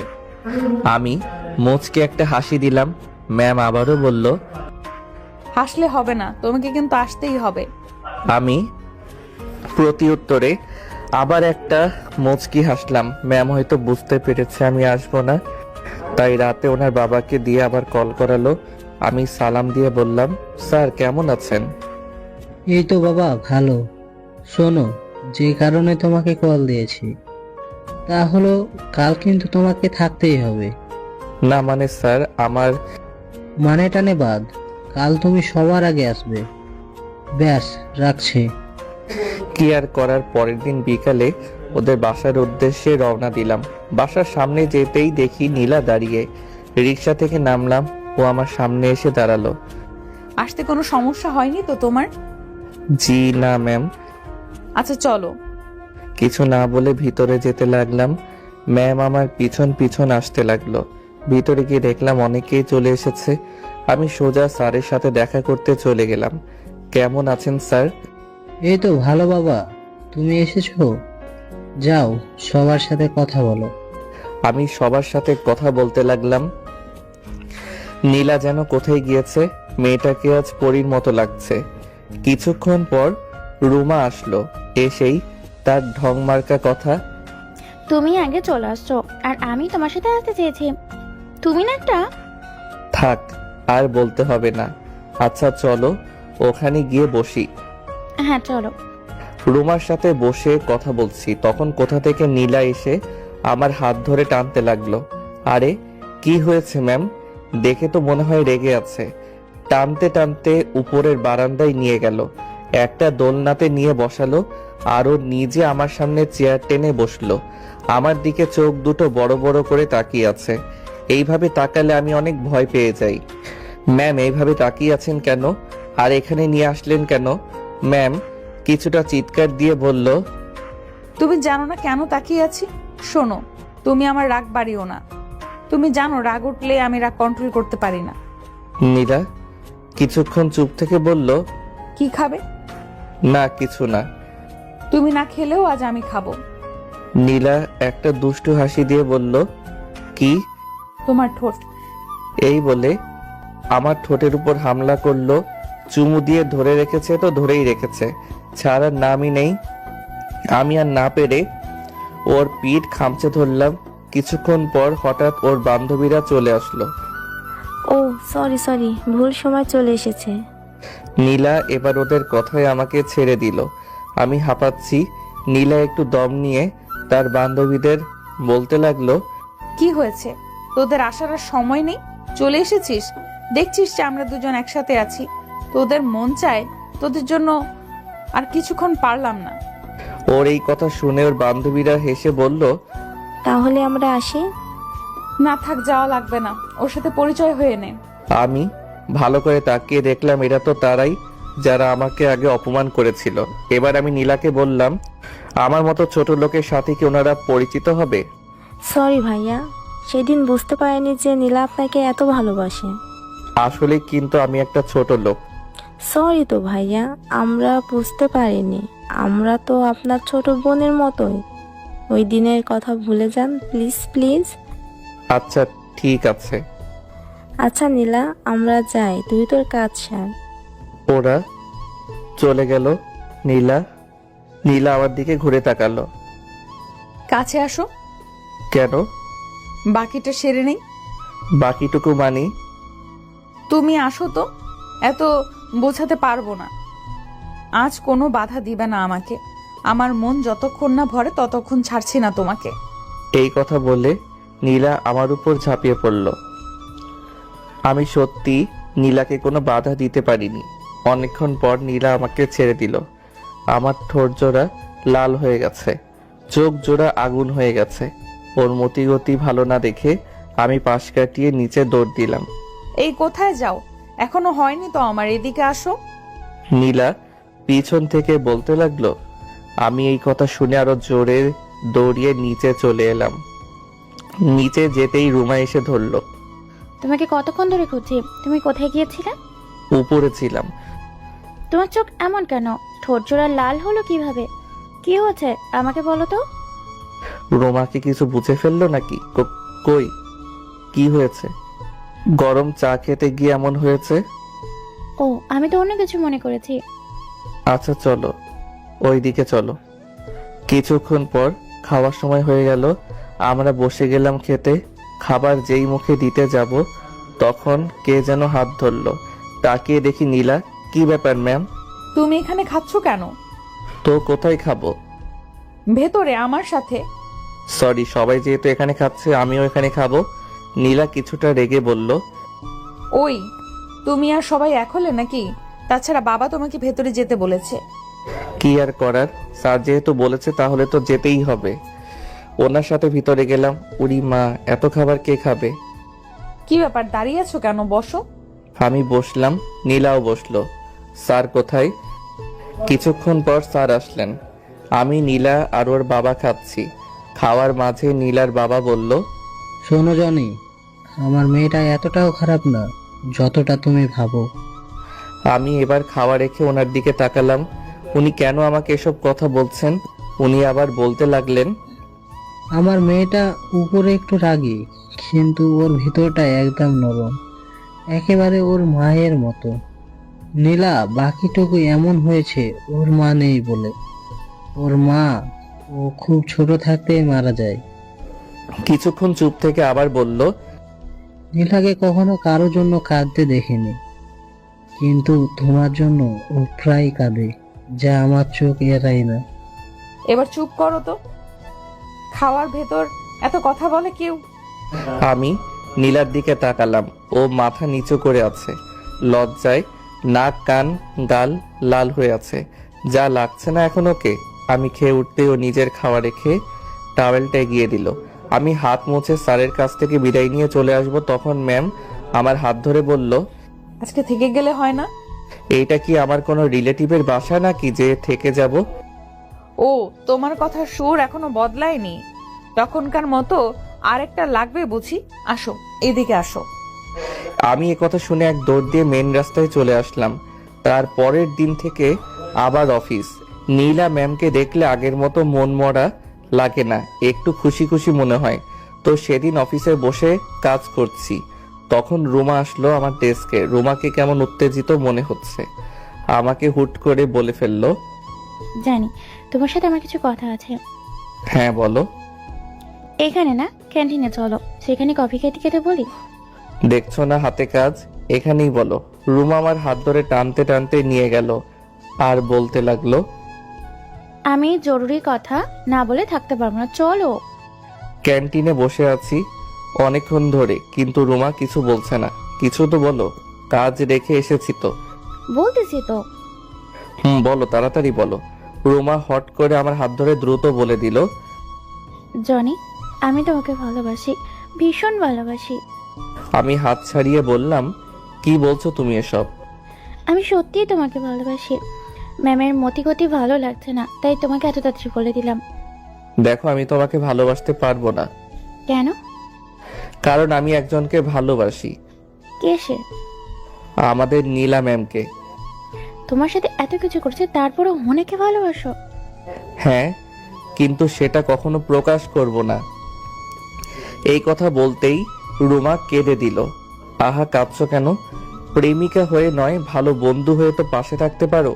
এই কথা বলাতে রুমা চুপ হয়ে গেল। এই তো ভালো মেয়ে, এই বলে ওর চোখ দুটো মুছে দিলাম। হঠাৎ কারো কান্নার আওয়াজে পাশে তাকালাম, চেয়ে দেখি নীলা ম্যাম কান্না করতে করতে দৌড়ে চলে যাচ্ছে। আহা, সব গেল। উনি আসলেন কখন? আমার জন্য ম্যাম তোমাকে বলে বুঝলো। দাঁড়াও, আমি কে বলছি। থাক, বলা লাগবে না। যা হওয়ার তা তো হয়েছেই, সমস্যা নেই। আমি পরে বুঝিয়ে বলবো। এখন চলো, সময় হয়ে গেছে। অফিসে ঢুকে ভাবলাম ম্যামের কেবিনে একবার যাই। গিয়ে ভুলটা ভাঙিয়ে আমি ম্যামের কেবিনের সামনে গিয়ে দরজাটা একটু ফাঁক করতে দেখি ম্যাম টেবিলে মাথা ঠেকিয়ে কাঁদছে। এটা দেখে আমার খুব খারাপ লাগলো। এভাবে কখনো কাঁদতে দেখিনি তো, তাই না। এখন রেগে আছে, আমি বরং পরে যাই। বিকালে দেখলাম ম্যাম আগেই বেরিয়ে গেল। আফসোস নিয়ে বাসায় ফিরলাম। বিনা কারণে কেউ আমায় ভুল বুঝলো। পরের দিন থেকে ম্যাম আমার সাথে একটা কথাও বলল না, আমাকে ইগনোর করতে শুরু করলো। একটু কথা বলার পর অনেক চেষ্টা করেছি, কিন্তু পারিনি। এভাবে 3 দিন চলে গেল। এই 3 দিন নীলা আমাকে নানাভাবে এড়িয়ে যেতে লাগলো। যে মেয়ে আমার সাথে একটু কথা বলার জন্য পাগল হয়ে যেত, সেই মেয়ে আজ 3 দিন আমার সাথে কথা বলে না, আমাকেও বলতে দেয় না, সব সময় এড়িয়ে চলছে। বিনা কারণে না, আর মেনে নেওয়া যায় না। আমি সোজা ম্যামের কেবিনে ঢুকে গেলাম। দেখলাম ম্যাম মাথা নিচু করে বসে আছে। আমি যেতেই ম্যাম মাথা নিচু করে আমার দিকে তাকালো। আমি বলতে লাগলাম, নীলা, তুমি আমাকে শুধু শুধু ভুল বুঝেছো। তুমি যেটা দেখেছো আমাকে আর বলতে দিল না। উঠে শরীরে যত শক্তি ছিল তা দিয়ে একটা থাপ্পড় মারলো। তারপর বলতে শুরু করলো, শাট আপ মিস্টার জনি। ভুলে যাবেন না আমি আপনার বস, আর আপনি আমার কোম্পানির সামান্য একজন কর্মচারী। বুঝতে পেরেছেন? এই কথা শুনে বুকটা ধক করে উঠল। আমি তারপরেও সাহস করে বললাম, আসলেই আপনি সেই দিন ভুল দেখেছেন। আপনি আমাকে শুধু শুধু ভুল বুঝছেন। আপনার কোনো কথা শুনতে চাই না আমি। আপনি এখন যেতে পারেন। আমি কিছুক্ষণ ওর মুখের দিকে তাকিয়ে থেকে চলে আসলাম। সেখান থেকে সোজা ওয়াশরুমে চলে আসলাম। ওর দেওয়া থাপ্পড়ের চেয়েও ওর বলা কথাগুলো আমাকে বেশি আঘাত করেছে। চোখের পানি কেন জানি আমার বাধা মানছে না। আয়নায় তাকিয়ে দেখি ঠোঁট ফেটে রক্ত বের হচ্ছে। রক্ত মুছে চোখে পানি দিয়ে বের হলাম। ডেস্কে গিয়ে বসলাম। নীলা বাসায় গিয়ে ওয়াশ হবে, তখন তার হাতের দিকে তাকিয়ে কেঁদে দেই। হাতে রক্ত লেগে আছে আমার ঠোঁটে। নীলা জোরে কেঁদে দেয় আর চিৎকার করে বলতে থাকে, এই হাত দিয়ে আমি আমার জানকে মেরেছি। জানি তুমি কষ্ট পেয়েছো, তোমার থেকে বেশি কষ্ট পেয়েছি আমি। নীলা চিৎকার করে কেঁদে চোখ লাল করে ফেলেছে। নীলা তার রুমে শুয়ে শুয়ে কাঁদছে। অন্যদিকে নীলার বাবা নীলাকে খেতে ডাকছে। যখন দেখলো কোনো সাড়া শব্দ নেই, তখন নীলার রুমের দরজা ঠেলে ভিতরে গিয়ে দেখে নীলা বালিশে মুখ গুজে কাঁদছে। নীলার বাবা নীলার পাশে গিয়ে বসে নীলার মাথায় হাত বুলিয়ে দেয়। কি হয়েছে মা, কাঁদছিস কেন? নীলা এবার তার বাবাকে জড়িয়ে ধরে কেঁদে দিল। কি হয়েছে মা, আমাকে বল। বাবা, এই হাত দিয়ে আমি আজকে জনিকে মেরেছি। এই হাত দিয়ে। ওকে খুব ভালোবাসিস? হ্যাঁ, খুব। ওকে ছাড়া আমি বাঁচবো না। আচ্ছা, কি করা যায় আমি দেখছি, তুই খেতে আয়। না বাবা, আমার খিদে নেই। আমি ঢেকে রেখে যাচ্ছি, পরে খেয়ে নিস। অন্যদিকে নীলার হাতে থাপ্পড় খেয়ে আমার অনেক জ্বর উঠল। পরদিন আর অফিস যেতে পারলাম না। ওইদিকে নীলা ম্যাম প্রতিদিনের মতো আমাকে দেখতে না পেয়ে বুকের ভিতর আনচান আনচান করতে থাকে। উকি দিয়ে চারপাশ দেখতে থাকে, কিন্তু কোথায়ও আমাকে দেখতে পায় না। ম্যাম তার কেবিনে গিয়ে পিয়নকে খবর দিল। আজকে জনি আসেনি? জি না ম্যাম। আচ্ছা, তুমি যাও। পিয়ন আসলো। নীলার টেনশনে কপালটাকে টেবিলের সাথে ঠেকালো। চোখের কোণ থেকে পানি বেয়ে বেয়ে পড়ছে। হঠাৎ কারো গলার আওয়াজে উপরে তাকালো। চেয়ে দেখে রুমা। ওকে দেখে নিল, তেলে বেগুনে জ্বলে উঠল। তুমি কি চাও এখানে? আমার কাছ থেকে আমার মূল্যবান জিনিস ছিনিয়ে নিয়ে গেলে কেন? বলো, কেন করলে এমন? এখন কি চাইতে এসেছো? আমার সামনে থেকে সরে যাও, চলে যাও আমার সামনে থেকে। এই বলে নীলা টেবিলে মাথা ঠেকিয়ে কাঁদতে লাগলো। রুমা নীলার মাথায় হাত দিল। নীলা এক ঝটকায় হাত ছাড়িয়ে নিল। ছোবে না তুমি আমায়। আমার একটা কথা শুনুন। তারপর রুমা সব খুলে বলল। নীলা এবার আরো বেশি করে কাঁদতে লাগলো। তুমি আগে বলনি কেন? জনি বলতে বারণ করেছে। ও আমার সাথে অভিমান করে আজ আসেনি। তবে একটা সত্যি কথা যে জনি আপনাকে ভীষণ ভালোবাসে। এই কথা বলে রুমা সেখান থেকে চলে আসে। নীলা কাঁদতে কাঁদতে বলে, আমি কি করে ওর সামনে মুখ দেখাবো? কাল ওর কাছে ক্ষমা চেয়ে নেব, দরকার পড়লে পা ধরবো। পরের দিন অনেক কষ্ট করে একটা রিজাইন লেটার লিখলাম। ওর বাবার দেওয়া এগ্রিমেন্টের ডেট যেহেতু শেষ, সেহেতু আমি চাকরি ছাড়তে পারি। খুব সকালে রিজাইন লেটারটা নিয়ে পিয়নের কাছে দিয়ে আসলাম। নীলা অফিসে গিয়ে আগে আমাকে খুঁজতে লাগলো। কাল রাত থেকে আমার জন্য ব্যাকুল হয়ে আছে। পিয়ন বলে চিৎকার দিতে লাগলো। কি হয়েছে ম্যাম? জনি আসেনি। হ্যাঁ এসেছিল, এটা দিয়ে গেছে। নীলা খামটা খুলে একটা চিৎকার দিয়ে অজ্ঞান হয়ে গেল। সবাই ধরে হসপিটালে নিয়ে যায়। অন্যদিকে আমি দুপুরে শুয়ে আছি, তখন আমার ফোনে একটা কল আসে। আমি ধরে দেখি ইরা। কল রিসিভ করতে ওপাশ থেকে কান্নার আওয়াজ শুনতে পেলাম। কি হয়েছে, কাঁদছিস কেন? তুমি এমনটা করলে কেন? চাকরিটা ছাড়লে কেন? তাতে কি হয়েছে, ফয়সালকে নিয়ে আমার বাসায় চলে আসিস। অন্যদিকে নীলার সেন্স আসতেই চিৎকার দিয়ে বলতে লাগলো, আমার জনি কই? আমি জনির কাছে যাব। এই বলে নীলা দৌড়ে নিচে গিয়ে সোজা গাড়ি নিয়ে আমার বাসায় চলে গেল। আমি শুয়ে আছি, তখন কলিং বেলের আওয়াজ শুনতে পেলাম। মনে হচ্ছে কলিং বেল ভেঙে ফেলছে। আমি দরজা খুলতেই কে যেন আমার বুকে ঝাঁপিয়ে পড়ল। দুজন মিলে বাসার ভিতরে পড়ে গেলাম। চেয়ে দেখি নীলা। আমি ছাড়িয়ে নিয়ে বললাম, কি হয়েছে ম্যাম, এমন করছেন কেন? আমাকে মাফ করে দাও প্লিজ। আমি তোমাকে ছাড়া বাঁচতে পারবো না। আমি সত্যিই তোমাকে ভালোবাসি। কি বলছেন, পাগল হলেন নাকি? আমার মতো সামান্য একজন কর্মচারীর জন্য মরে যাবেন? ওরকম তো রাগ উঠলে প্রায়ই বলি। দেখুন, আমি আপনাকে আগেও বলেছি, এখনো বলছি, আমি আপনাকে ভালোবাসি না। ও বুঝেছি, এইভাবে কাজ হবে না। এই বলে নীলা চারপাশ কি যেন খুঁজতে লাগলো। তারপর ফল কাটার ছুরিটা নিল। কি করছেন কি? নীলা আমার দিকে তাকিয়ে হাতে একটা পোজ দিল। সাথে সাথে রক্ত গড়িয়ে পড়তে লাগলো। আমি ভয় পেয়ে গেলাম। কি করছো কি? কাছে আসবি না, আসলে আমার বুকের ভেতর ঢুকিয়ে দেব। তারপর হাতে আরেকটা পোজ দিল। এবার আর সইতে পারলাম না। দৌড়ে গিয়ে হাত থেকে ছুরিটা ফেলে দিয়ে হাতটা চেপে ধরে বুকের মাঝে চেপে ধরলাম। কি করছো, কি পাগল হয়ে গেছো নাকি? নীলা এক ঝটকায় আমার কাছ থেকে নিজেকে ছাড়িয়ে নিয়ে বলল, হ্যাঁ আমি পাগল হয়ে গেছি, তোর জন্য পাগল হয়ে গেছি। সর তুই, রক্ত ঝরে মরে যাব আমি। আমি আবারও বুকের মাঝে খুব শক্ত করে জড়িয়ে ধরে কেঁদে দিলাম আর বলতে লাগলাম, পাগলি, তোকে ছাড়া আমি কি নিয়ে বাঁচবো? তোকে ছাড়া তো আমি নিজেই মরে যাবো রে। আমার কথা শুনে নীলা আমার মুখ চেপে ধরলো। এইসব কথা আর বলবে না, আমি তোমায় সত্যিই খুব ভালোবাসি, আমাকে একটু ভালোবাসবে? আমি নীলার কপালে একটা চুমু দিলাম। নীলাকে আর কিছু বলতে হলো না, খুব শক্ত করে জড়িয়ে ধরলো আমায়।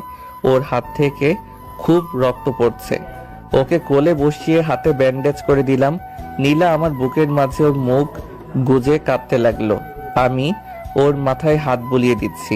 নীলা কাঁদছে আর বলছে, আর যদি আমাকে কষ্ট দাও তাহলে তোমাকেও খুন করব, নিজেও মরে যাব। আমি একটু মুচকি হাসলাম। এমন সময় হঠাৎ নীলার বাবা সহ আমার বাবা মা ঘরে ঢুকলো। আমি তো অবাক। আরে আব্বু আম্মু, তোমরা কখন এলে? এই তো এখন আসলাম। বেআই সাহেব আমাদের গ্রাম থেকে নিয়ে আসলেন। নীলা আমার বুক থেকে উঠে বাবা মাকে পা ধরে সালাম করলো। নীলা আবার এসে সবার সামনে আমাকে জড়িয়ে ধরে বুকের ভিতর মুখ গুজে দিল। আপনাদের মান অভিমান শেষ হলে এবার আমার কথা শুনুন। কাল আপনাদের বিয়ে, প্রস্তুতি হন। এই কথা বলে ওনারা রুম থেকে অন্য রুমে চলে গেল। নীলা আমাকে আরো শক্ত করে জড়িয়ে ধরলো। পরদিন নীলা আর আমার বিয়ে হয়ে গেল খুব ধুমধাম করে। বাসর রাতে বাসর ঘরে ঢুকতেই নীলা আমার পা ধরে সালাম করলো। আমি নীলাকে বুকে জড়িয়ে নিলাম। নীলা আমাকে খাটের উপর ধাক্কা দিয়ে ফেলে দিল। নীলা আমার উপর উঠে গেল। এই কি করছো? ওই দিন তো বাকিটুকু শেষ করতে পারলাম না, আজ তৃপ্তি সহকারে শেষ করব। আজ কোনো না নেই, আজ আর তোমাকে ছাড়ছি না। দেখবো কে কাকে ছাড়ে, কতটুকু পারো দেখবো। এই বলে নীলাকে ভালোবাসার আবেশে জড়িয়ে নিলাম। নীলাও আমাকে আষ্টে পৃষ্ঠে জড়িয়ে নিল। ডুবে গেলাম ভালোবাসার সাগরে। আমাদের এই ভালোবাসার বন্ধন চিরদিন অটুট থাকুক।